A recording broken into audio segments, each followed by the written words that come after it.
Salut les geeks, c'est Aldric de Gay Geek et bienvenue sur la chaîne YouTube de Gay Geek. Depuis mon enfance, je me suis toujours montré très fan de l'univers Scooby-Doo, que ce soit par la très vieille Scooby-Doo Où es-tu ou par la série du début des années 2000 Quoi de neuf Scooby-Doo, ces 5 personnages m'ont beaucoup apporté. 4 adolescents et un chien qui parcourent le monde afin de résoudre des mystères. C'est un concept simple mais intergénérationnel qui fonctionne depuis plus de 50 ans. Je pense donc que chacun a pu découvrir Scooby-Doo au travers soit d'un film d'animation ou alors en prise de vue réelle avec notamment Sarah Michelle Gellar, inoubliable Buffy dans le rôle de Daphne Blake, mais s'il ne fallait retenir qu'une seule œuvre de l'univers à regarder, je dirais vraiment sans nul doute qu'il faut regarder Scooby-Doo Mystère et Associés.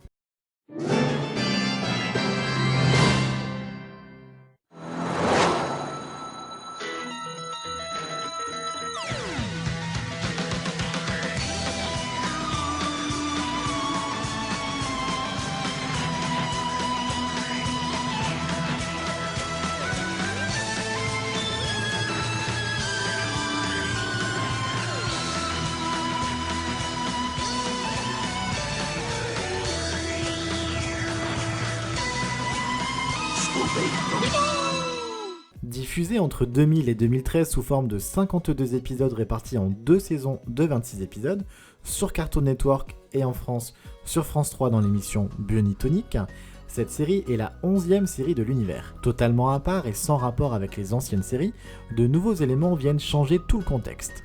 Le synopsis de base étant assez simple, Fred, Daphné, Vera, Sammy et Scooby-Doo forment un groupe d'adolescents qui résolvent des énigmes liées à des phénomènes paranormaux et habitent la petite ville de Crystal Cove, dont le passé d'étranges disparitions, de présence de fantômes et de monstres lui attribue le titre d'endroit le plus hanté sur Terre. C'est sur cette sulfureuse réputation que le tourisme de la ville fonctionne.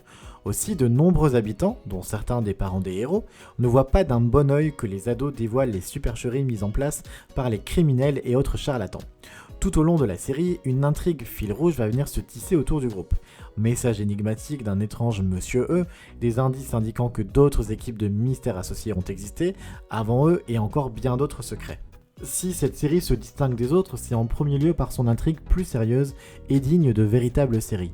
Ici, pas vraiment d'épisodes stand-alone, alors évidemment nous aurons toujours les cas de la semaine, mais il y a de véritables évolutions également pour les personnages. Atout majeur, c'est la galerie de personnages récurrents qui est tout autour des héros, et là elle est vraiment vaste. Ici, chacun a droit à une intrigue liée à sa famille, et les habitants de Crystal Cove sont des personnages importants qui seront tous traités à parts égales et qui apporteront alors davantage de crédit à la série.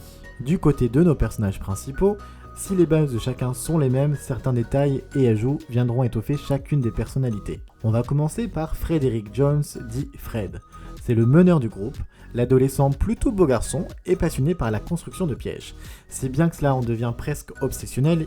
Il vit piège, il mange piège et il rêve piège. Il entretient d'ailleurs une relation compliquée avec son père qui n'est autre que le maire de Crystal Cove.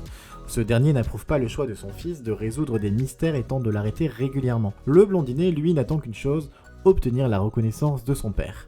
Leur relation est d'autant plus mise à mal lorsque, à la fin de la première saison, Fred découvre ses origines. Attention spoiler, son père ne l'est pas réellement et il fut enlevé à ses parents biologiques par le maire de la ville qui l'éleva comme son propre fils. Durant la seconde saison, Fred va tenter de renouer avec ses racines et ses origines, au détriment notamment de sa relation avec Daphné.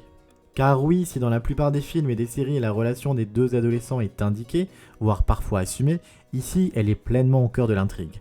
Fred ne réalise pas au début les sentiments de la rousse à son égard, et il la délaisse d'ailleurs très fortement. Ils finiront tout de même par se fiancer, fiançailles qui seront interrompues lorsque Fred partira à la recherche de son passé, et la seconde saison inverse totalement les rôles, et c'est Fred qui se retrouve à courir après sa bien-aimée. Et d'ailleurs j'ai beaucoup aimé le traitement apporté à cette relation-là. Les deux jeunes gens sont des adolescents ordinaires, et leur attirance n'est plus à démontrer. Le « fuis-moi, je te suis » continuel est cependant bien amené. Même séparés, Fred et Daphné finiront toujours par se retrouver, à croire que leur destin est ainsi. Daphne Blake, pour sa part, est comme à chacune des relectures de l'univers l'une des grandes gagnantes. Loin de la fille en détresse des années 60, elle est ici un personnage féminin fort, intuitif et qui dispose d'un grand cœur. Ses parents, Barty et Nan, sont les plus riches de la ville et elle a 4 sœurs, toutes ayant embrassé une profession extraordinaire. Et d'ailleurs, Daphné va se comparer souvent à elle, ce qui va évidemment faire la plus grande joie de ses parents. Ces derniers sont souvent déconnectés de la vie réelle, mais ils apportent beaucoup d'humour à la série. Daphné de son côté est souvent partagée entre ses origines et son statut de chasseuse de mystère. Au début de la seconde saison d'ailleurs, elle est ébranlée par la séparation du groupe et elle refuse de revenir dans la bande et décide de faire une croix là-dessus pour s'adonner finalement à la vie que ses parents voulaient pour elle. Elle sort ainsi avec un clone de Taylor Lautner, oui le loup-garou de Twilight, et elle rejette complètement ses amis. Évidemment, elle reviendra à la raison et bien qu'elle ait du mal à pardonner à Fred leur rupture, ils ne pouvaient pas finir autrement que l'un sans l'autre. Vera Dinkley est aussi une surprise lors de ce reboot, le cerveau de la bande, celle qui écrit un blog sur les mystères, celle qui est la plus intelligente que la moyenne et celle qui sort avec Sammy. Oui, vous avez bien entendu, dès le début, elle et Sammy entretiennent une relation cachée. Sammy ayant peur de l'annoncer à Scooby-Doo. Si Vera se montre plus féminine dans ce reboot, elle n'en reste pas moins l'intellectuelle qui rationalise chaque événement.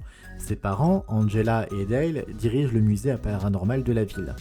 Cela désespère la jeune fille car elle sait que la plupart de ces monstres ne sont que des imposteurs et des criminels. Elle se montre aussi comme étant la plus secrète du groupe et ira même jusqu'à cacher certaines informations aux autres, ce qui ne manquera d'ailleurs pas de finir par lui éclater à la figure.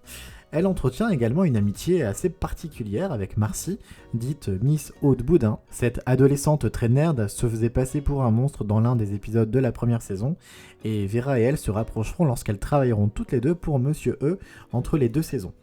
C'est elle qui viendra remplacer Daphné lorsque celle-ci quittera le groupe, et l'amitié, parfois d'ailleurs à connotation homosexuelle des deux jeunes filles, fait partie des vraies réussites de la série. Sammy Rogers, quant à lui, est toujours indissociable de son fidèle chien Scooby-Doo, et ils sont sans doute les personnages qui changent le moins d'une version à une autre. La réelle différence ici sera surtout la relation amoureuse entre Sammy et Vera, et qui ne sera pas du tout au goût de Scooby-Doo. Ce dernier n'hésitant pas d'ailleurs à faire la tête à son meilleur ami et à lui en vouloir lorsqu'il découvrira la vérité. Toujours frossard, toujours aussi goinfre, les parents de Sammy, eux, sont des snobs qui adorent les apéritifs et les après-midi peinture, ce qui dénote complètement avec le personnage évidemment. Comme je l'indiquais précédemment, la série peut également s'appuyer sur un vaste casting de personnages secondaires, tous plus intéressants les uns que les autres.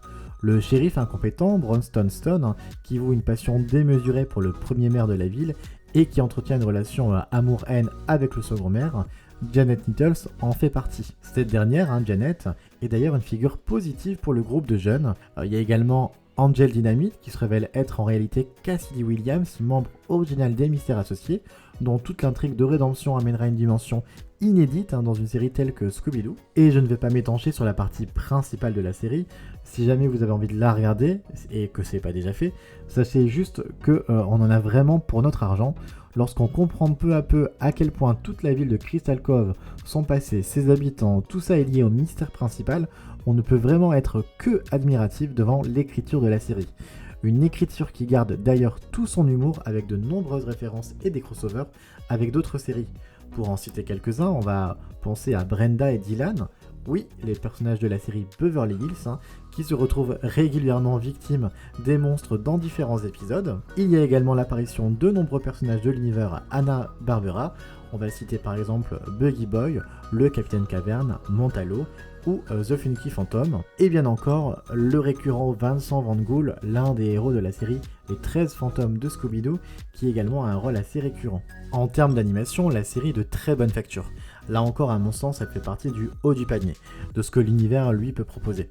Ça reste évidemment coloré, on est sur une série à la base pour enfants, même si cette fois j'indiquerais davantage pour adolescents, ce qui d'ailleurs peut paraître surprenant tant la série peut se montrer vraiment très adulte à plusieurs moments. Vous pouvez d'ailleurs vous procurer l'intégrale en DVD, notamment via Amazon, vous la trouverez facilement, ça vous coûtera plus très cher maintenant, et je vous assure, vous allez passer un super moment. En bref, c'est sans nul doute la meilleure série Scooby-Doo à ce jour.